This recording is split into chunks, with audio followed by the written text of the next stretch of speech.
Hello students, welcome to my channel. आज video रे तुम मानकर नवम श्रेणी संस्कृत बहिर अनुच्छेद विभाग पंचम अनुच्छेद टी पढ़िबा बुझिबा एवं एहार प्रश्नोत्तर गुड़िक आलोचना करनेबा। प्रथमे पढ़िनेबा संस्कृत भाषा प्राचीन भाषासु एकतमा। वेदाः विश्वस्य प्राचीनतमाः उपलब्धाः ग्रन्थाः एते संस्कृत भाषायाम एव सन्ति। अस्माकं संस्कृतिः संस्कृतम आश्रिता। कथितम अस्ति संस्कृतं विना संस्कृतिः पंगुः, संस्कृतिं विना ज्ञानी जनः अंधः। संस्कृत भाषा अनेकांशां भाषाणां जननी। पाली प्राकृत अपभ्रंश प्रभृतयः भाषाः संस्कृत भाषया एव विकसिता। आधुनिक भारतीय भाषाणां विकासः संस्कृत भाषया एव भवति। संस्कृते नूतन शब्दानां निर्माणे अनुपमा क्षमता विद्यते। आधुनिक भाषाणां शब्दकोशस्य संवर्धनाय संस्कृतस्य ज्ञानम् अनिवार्यम्। देशे भावात्मक ऐक्याय संस्कृतं परम आवश्यकम्। संस्कृत शिक्षा विषये श्रीमाता कथयति, शिक्षायाः माध्यमं स्यात् राष्ट्रभाषा मातृभाषा, राष्ट्रभाषा भवेत् सरलं संस्कृतम्। अंतरराष्ट्रीय भाषा तु स्यात् संप्रति आंग्ल भाषा। वर्तमान एहार ओडिया अनुवाद गुड़िक वर्णना करिबा। संस्कृत भाषा प्राचीन भाषासु एकतमा, अर्थात प्राचीन भाषा गुड़िक मध्य संस्कृत भाषा होची गोटिए। वेदाः विश्वस्य प्राचीनतमाः उपलब्धाः ग्रन्थाः। वेद गुड़िक एठी वेदर बहुवचन वेदाः अछि, तेणु वेद गुड़िक विश्वर सर्वप्राचीन उपलब्ध ग्रंथ। एते संस्कृत भाषायाम एव सन्ति। एगुड़िक संस्कृत भाषा रे ही रहिछि। अस्माकं संस्कृति ही संस्कृतम आश्रिता। आम संस्कृति संस्कृत आश्रित अटे। कथितम अस्ति कुहा जाइछि, संस्कृतं बिना संस्कृति ही पंगु। कुहा जाइछि संस्कृत व्यतीत संस्कृति पंगु। संस्कृति बिना ज्ञानी जनः अंधः। संस्कृति बिना ज्ञानी व्यक्ति अंध। संस्कृत भाषा अनेकांशां भाषाणां जननी। संस्कृत भाषा अनेक भाषार जननी। पाली प्राकृत अपभ्रंश प्रभृतयः भाषाः संस्कृत भाषया एव विकसिताः।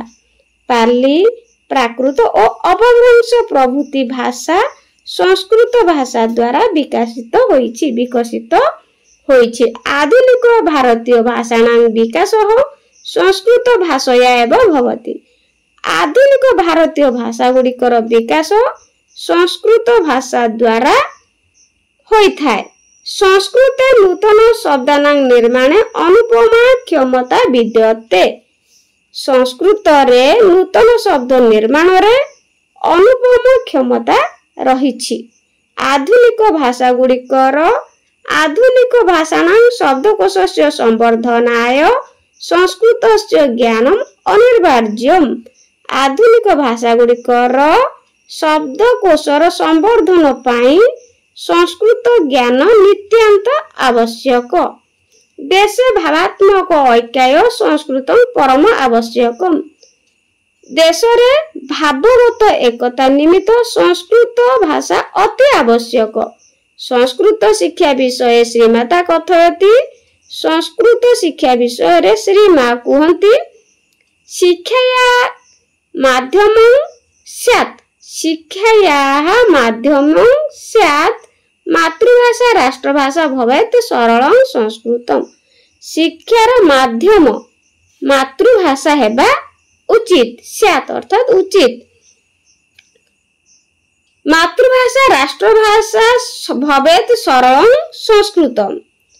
सरल संस्कृत राष्ट्रभाषा हेबा उचित। अंतरराष्ट्रीय भाषा तु स्यात् संप्रति आंग्ल भाषा वर्तमान इंग्राजी भाषा अंतरराष्ट्रीय भाषा होई पारे। वर्तमान एहार प्रश्नोत्तर गुड़िक आलोचना करनेबा। 1 नंबर एकेन वाक्यन संस्कृत भाषया मातृभाषया बा उत्तरं लिखत। गोटे गोटे वाक्य मध्य संस्कृत भाषा किंबा ओडिया भाषा रे मातृभाषा रे एहार उत्तर लेखिबा।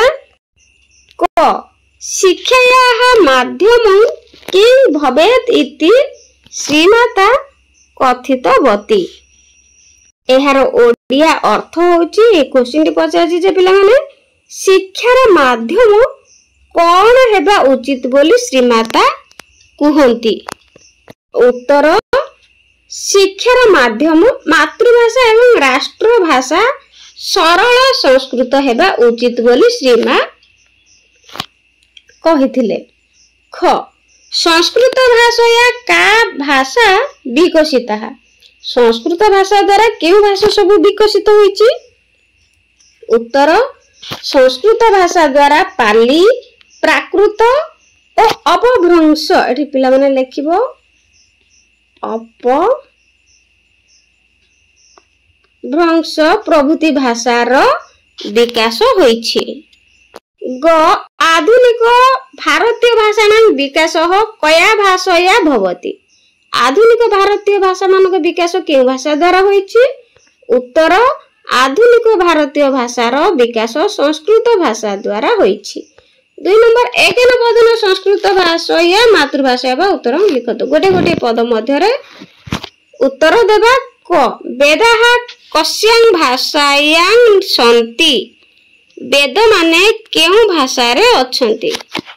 उत्तर वेद माने संस्कृत भाषा रे अछंती। ख संस्कृत बिना का पंगु। संस्कृत बिना किए पंगु। उत्तर संस्कृत बिना संस्कृति पंगु। ग अनेकांशं भाषाणां जननी का। अनेक भाषार जननी किए। उत्तर संस्कृत भाषा अनेक भाषार जननी अटे। ख किमर्थं संस्कृतं परम आवश्यकम्। संस्कृत काहेकि परम आवश्यक। उत्तर देश रे भावात्मक ऐक्य पाई संस्कृत परम आवश्यक अटे। पिला माने वीडियो केमती लागिला कमेंट रे निश्चित जणाइबो। भल लागिथिले लाइक कर दबो। आज पई रहउची गॉड ब्लेस यू।